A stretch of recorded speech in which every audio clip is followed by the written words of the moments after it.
सुनने में ये बातें अच्छी लग सकती है कि ब्रिक्स देशों का भारत समेत जो ब्रिक्स के अलग अलग देश हैं उनकी एक अलग करेंसी बन जाए और जितने भी ट्रेड हों ब्रिक्स कंट्रीज के बीच में वो सारे इसी पार्टिकुलर करेंसी में हो। इससे अमेरिकी डॉलर को एक बड़ा झटका लगेगा। डी डॉलराइजेशन जो एक बड़ा मुद्दा बना हुआ है पूरी दुनिया में, उसे कर पाना संभव होगा। दुनिया की डॉलर पर से डिपेंडेंसी हटेगी। सुनने में बहुत अच्छा लग सकता है, पर फैक्ट ये है कि फिलहाल के लिए बहुत ही मुश्किल है और यूं कहें कि ऑलमोस्ट इम्पॉसिबल है ब्रिक्स करेंसी डेवलप करना। अगर ब्रिक्स करेंसी बनती है तो डॉलर को निश्चित तौर पर झटका लगेगा, क्योंकि ब्रिक्स कंट्रीज का अगर कंबाइंड जीडीपी देखें तो 60 ट्रिलियन डॉलर से ज्यादा है, जो कि G7 कंट्रीज के कंबाइंड जीडीपी से भी ज्यादा है। ब्रिक्स देश जिसमें भारत, चीन, रूस, साउथ अफ्रीका और ब्राजील है, इन कंट्रीज का अगर कंबाइंड जीडीपी देखें तो 60 ट्रिलियन डॉलर से ज्यादा है। ये G7 के कंबाइंड जीडीपी से ज्यादा है।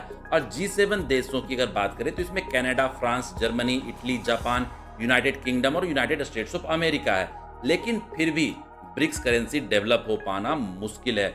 बहुत ज्यादा रजामंदी बन पाई तो ये ब्रिक्स कंट्रीज मिलकर अपनी एक डिजिटल करेंसी डेवलप कर सकते हैं। पर जिस तरीके से यूरोपियन यूनियन ने अपनी एक अलग करेंसी यूरो डेवलप कर ली और अपने करेंसीज को यूरो से रिप्लेस कर दिया, इस तरीके का रिवॉल्यूशन ब्रिक्स कंट्रीज में संभव नहीं है।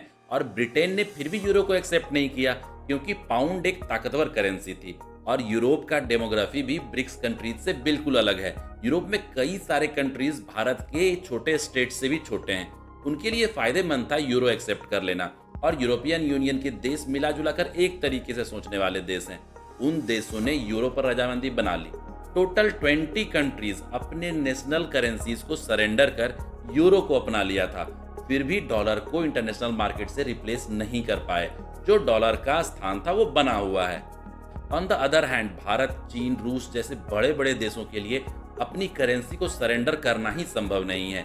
सिर्फ ट्रेड के लिए अगर कोई सेपरेट करेंसी डेवलप कर ले जिसका डोमेस्टिक करेंसी से कोई लेना देना नहीं हो, ये संभव है, पर फिर वो करेंसी डॉलर का मुकाबला नहीं कर पाएगी।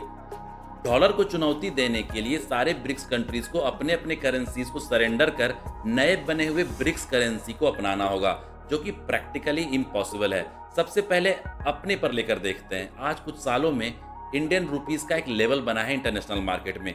कुछ परिस्थितियों में रूस के साथ इंडियन रुपीस में ट्रेड भी किया इंडिया ने। थोड़ा सा ब्रॉड पिक्चर को समझें कि भारत का रुपीस को रूस ने क्यों एक्सेप्ट कर लिया, क्योंकि भारत के पास बहुत सारी ऐसी चीजों का प्रोडक्शन हो रहा है अभी फिलहाल, जिसे रूस वापस उसी रुपीस को देकर खरीद सकता है। जैसे भारत ने रुपीस को देकर रूस से कच्चा तेल खरीदा, तो रूस की मजबूरी है कि उन रुपीस का भारत से ही कुछ खरीदे, क्योंकि दूसरा कोई देश रुपीस को एक्सेप्ट नहीं करेगा। रूस ने रुपीस लिया क्योंकि रूस को इंडिया में बहुत सारी ऐसी चीजें दिखी जो वो भारत से खरीद सकता है। उन चीजों की खरीदारी में वो रुपीस को इस्तेमाल कर लेगा, जैसे हथियार, ऑटोमोबाइल, टेक्नोलॉजी, बहुत सारी ऐसी चीजें अब इंडिया बना रहा है। तो भारत खुद अपनी करेंसी को स्ट्रांग बनाने में लगा है।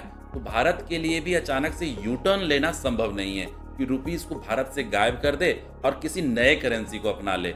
अभी भारत ही ब्रिक्स करेंसी को सपोर्ट नहीं करेगा, चाहे इंटरनेशनल स्टेज पे इन बातों का भारत कितना भी समर्थन क्यों ना कर ले। ब्रिक्स करेंसी आने से सबसे ज्यादा फायदा चीन को होगा, नहीं तो फिर ब्राजील और साउथ अफ्रीका को होगा। रूस और भारत को कुछ खास फायदा नहीं होगा शुरुआत के दौर में। ब्रिक्स एक इकोनॉमिकली स्ट्रॉन्ग अलायंस जरूर है, लेकिन इनमें जो देश हैं उनकी सोच अलग अलग डायरेक्शंस में काम करती है। फिलहाल का जियोपॉलिटिक्स ऐसी कोई ब्रिक्स करेंसी नहीं लाने देगा। होप आपको ये वीडियो लॉजिकल और इंटरेस्टिंग लगा होगा। वीडियो को लाइक कर दें, चैनल को सब्सक्राइब कर दें, बेल आइकन को जरूर दबाएं। आपका सपोर्ट हमें और ज़्यादा एंथुजियास्टिक बनाएगा और अच्छे कंटेंट आप तक लाने के लिए। धन्यवाद।